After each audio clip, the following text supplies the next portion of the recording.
আমি দাঁড়িয়ে আছি জোয়ারের পানিতে। চারপাশে শুধু পানি আর পানি। রাস্তা আর পুকুরের পার্থক্য বোঝার উপায় নেই। সব এক সমান হয়ে গেছে।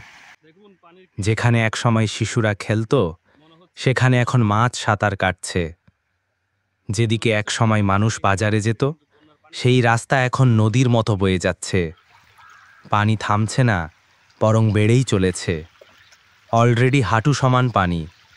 আরও কিছুক্ষণ পর হয়তো কোমর সমান হয়ে যাবে। প্রতিটা ঢেউ যেন সতর্ক করছে, আমি আসছি, প্রস্তুত হও। চারপাশে মানুষের চোখে ভয় আর ভয়। মনে হচ্ছে একদিন এই জোয়ারের পানি সব কিছু গ্রাস করে নেবে। ক্ষেত, ঘরবাড়ি, মানুষের আশা আর স্বপ্ন। আমার পায়ের নিচে কাঁপুনি। হয়তো সেটা পানির স্রোতের জন্য, হয়তো ভেতরের ভয় আর অস্থিরতার জন্য।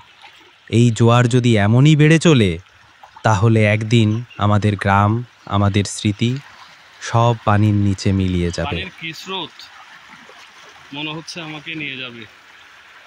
চারিদিকে কি অবস্থা পানির! ওফ, ধরে রাখতে পারছি না।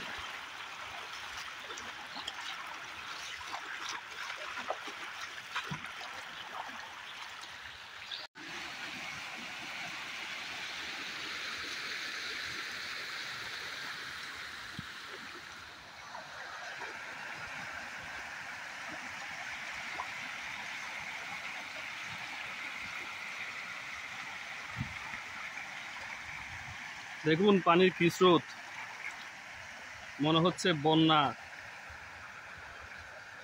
মনে হচ্ছে বন্যার পানি এখানে ঢুকেছে, কিন্তু বন্যার পানি নয়, এসব জোয়ারের পানি।